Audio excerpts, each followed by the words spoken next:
In today's class, we will try to understand definition of economics, यानी कि अर्थशास्त्र की परिभाषाओं को हम लोग इस क्लास में समझने की कोशिश करेंगे। सबसे पहले यह शब्द अर्थशास्त्र ग्रीक भाषा के ओइकोनोमिया नामक शब्द से लिया गया है और इसका अर्थ है हाउस होल्ड मैनेजमेंट। कहने का मतलब है कि किसी भी परिवार के मुखिया के सामने एक बड़ी चुनौती होती है कि वह अपने सीमित संसाधनों का प्रयोग करते हुए परिवार की असीमित आवश्यकताओं की पूर्ति कैसे करेगा, और इसीलिए इसे हाउस होल्ड मैनेजमेंट कहा जाता है। So economics is a domain of knowledge which is concerned with the management of wants by households. इसी संदर्भ में अरिस्टोटल कहते हैं economics is a science of house hold management. Economics house hold management का एक विज्ञान है। तो शुरुआती दिनों में इकोनॉमिक्स का फोकस था मैनेजमेंट ऑफ वांट्स, लेकिन धीरे धीरे अब इसका फोकस मैनेजमेंट ऑफ रिसोर्सेस की ओर है। यह इसलिए क्योंकि रिसोर्सेस जो लोगों के पास है, जो किसी देश के पास है, जो किसी परिवार के पास है, वह सीमित है, लेकिन आवश्यकताएं असीमित है। इसीलिए economics is the study of scarcity and how it affects the use of resources, the production of goods and services, the growth of production and well-being over time, and many other important and complicated issues that affect society. तो ये सारी चीज़ें scarcity से ही उत्पन्न होती हैं। तो management of resources ज़रूरी है क्योंकि रिसोर्सेज आर लिमिटेड। जैसे फॉर एग्ज़ाम्पल कैपिटल हो गया, रॉ मटेरियल्स या तो लेबर, ये सारी चीज़ें सीमित मात्रा में हमारे पास उपलब्ध हैं, लेकिन हमारी आवश्यकताएं अनलिमिटेड हैं। जब हम किसी एक ज़रूरत की पूर्ति करते हैं तो कोई और ज़रूरत सामने उभर कर आती है। तो इसे हम लोग एक उदाहरण के माध्यम से समझेंगे। मान लीजिए किसी स्टूडेंट के पास में मंथली अलाउंस 5,000 रुपये हैं, लेकिन उसकी ज़रूरतें अनेक हो सकती हैं। जैसे उदाहरण के लिए एजुकेशन चाहिए, खाना पीना चाहिए, एंटरटेनमेंट, कपड़े, मोबाइल, बर्थडे पार्टी, पिकनिक वगैरह वगैरह, और बहुत सारी चीज़ें हो सकती हैं। तो इस विद्यार्थी को यह निर्णय लेना होगा कि अपनी किस ज़रूरत को सबसे पहले वह पूरा करेगा। उसे इस चीज़ के बारे सोचना होगा कि वह कौन सी चीज़ है जो उसे मैक्सिमम सेटिस्फैक्शन देता है। तो इसीलिए उसके सामने एक इकोनॉमिक समस्या है, प्रॉब्लम ऑफ चॉइस है। सो इस प्रकार से economics is a social science. Economics एक सामाजिक विज्ञान है क्योंकि यह प्रोडक्शन, डिस्ट्रीब्यूशन और consumption of goods and services पर फोकस करती है, और यह इस चीज़ को एनालाइज करती है कि कैसे इंडिविजुअल्स, बिजनेसेस, गवर्नमेंट्स और नेशंस अपने रिसोर्सेस को, अपने संसाधनों को अलग अलग चीज़ों में अलोकेट करते हैं। Economics is also the study of how things are made, moved around and used. किसी चीज़ का निर्माण कैसे होता है, उसको एक जगह से दूसरी जगह भेजा कैसे जाता है, उसका इस्तेमाल कैसे होता है। So economics also studies how people act based on the idea that people act rationally and try to get the most value और बेनिफिट। कहने का मतलब है जो कंज्यूमर्स हैं, जो भोक्ता हैं, वे विवेकशील हैं, तो वे कोशिश करते हैं कि अपने सीमित संसाधनों का उपयोग करते हुए अपनी संतुष्टि को या तो अपने सेटिस्फैक्शन को मैक्सिमाइज करें। और इसीलिए economics is the study of how work and business are run. There are many ways to use human labor and many ways to get resources. और इसीलिए इकोनॉमिक्स का यह काम है कि बेस्ट रिजल्ट पाने के लिए क्या क्या तरीके हो सकते हैं। तो इकोनॉमिक सिस्टम को हम लोग दो तरह से समझ सकते हैं, एज ए होल या तो as innumerable decision making units. और ब्रांचेस ऑफ इकोनॉमिक्स हैं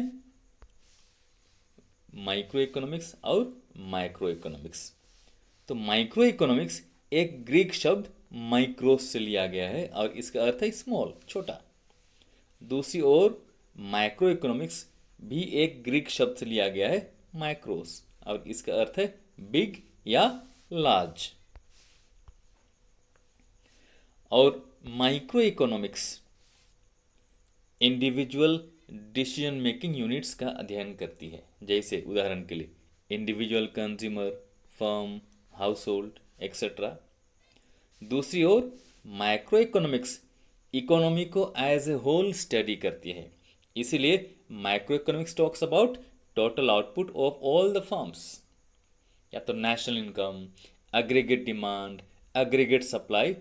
तो एग्रीगेट्स का अध्ययन करती है माइक्रो इकोनॉमिक्स। और माइक्रो इकोनॉमिक्स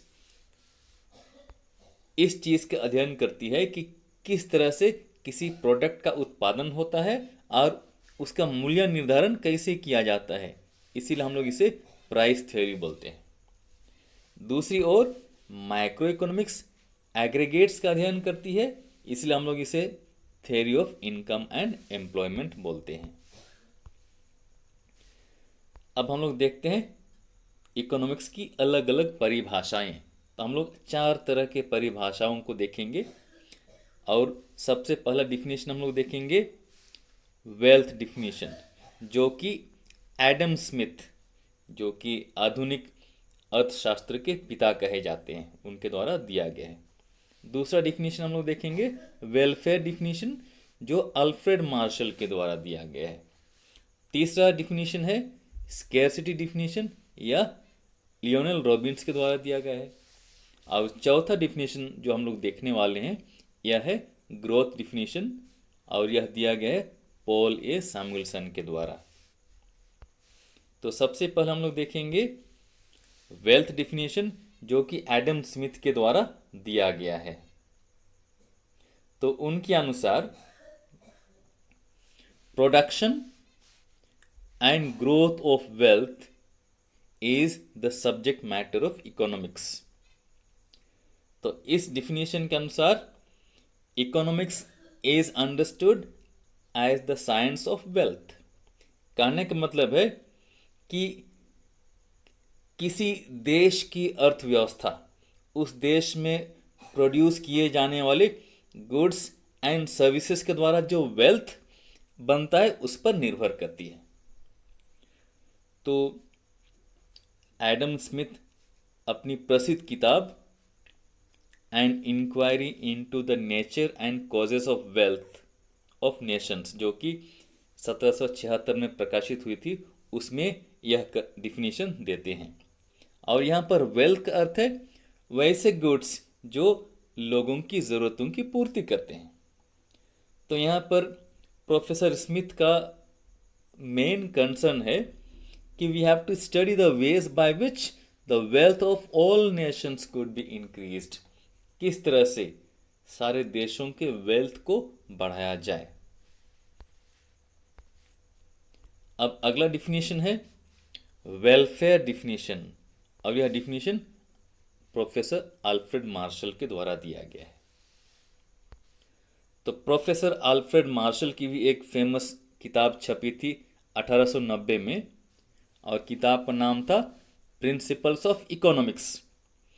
इस किताब में वे परिभाषा देते हुए कहते हैं कि economics is the science of man in the ordinary business of life. It enquires how he gets his income and how he uses it. कहने का मतलब है कि economics can be understood as the means to an end. यहाँ पर means है goods and services, और हमारे गुड्स एंड सर्विसेज के माध्यम से हम लोग एंड तक पहुंच सकते हैं, लक्ष्य तक पहुंच सकते हैं, और वह है हमारी जरूरतों की पूर्ति. Therefore, प्रोफेसर मार्शल के अनुसार the primary object and end of economics is the promotion of material welfare which is part of human welfare. कहने का मतलब है economics does not study the whole of human welfare but only that welfare which is of material type. कहने का मतलब है economic welfare. अगली परिभाषा है स्केर्सिटी से जुड़ा हुआ, स्केर्सिटी डिफिनेशन, और इस डिफिनेशन को देने वाले हैं प्रोफेसर लियोनेल रॉबिन्स. इनकी भी एक किताब छपी थी 1932 में, और किताब का नाम था an essay on the nature and significance of economic science. अपनी किताब में ये अर्थशास्त्र की परिभाषा देते हुए कहते हैं economics is the science which studies human behaviour as a relationship between ends and scarce means which have alternative uses. कहने का मतलब है economics studies those activities of human beings which they perform to obtain scarce means having alternative uses in order to satisfy their unlimited wants. तो हमारे पास जो resources हैं इनके alternative uses भी हो सकते हैं, और चूंकि हमारे पास रिसोर्सेस लिमिटेड हैं, इन चीज़ों का हम लोग अल्टरनेटिव इस्तेमाल कर सकते हैं और हमारी अनलिमिटेड ज़रूरतों की पूर्ति करने की हम लोग कोशिश कर सकते हैं. अंतिम डिफिनीशन है ग्रोथ डिफिनीशन, जो कि प्रोफेसर पॉल ए सैमुअल्सन के द्वारा दिया गया है. इनके अनुसार economics is the study of how man and society choose with और without the use of money to employ scarce productive resources which could have alternative uses to produce various commodities over time and distribute them for consumption now and in the future among various people and groups of society. तो इस definition को एक amalgamation, और हम लोग कह सकते हैं it is considered to be a complete amalgamation of the previous definitions. इस डिफिनेशन के पहले जितने भी डिफिनेशंस हमने देखा है उन सभी का अमलगमेशन इस डिफिनेशन में है. तो बहुत सारे लोग हैं, बहुत सारे जो मॉडर्न इकोनॉमिस्ट्स हैं इस परिभाषा को फॉलो करते हैं. Thank you for watching.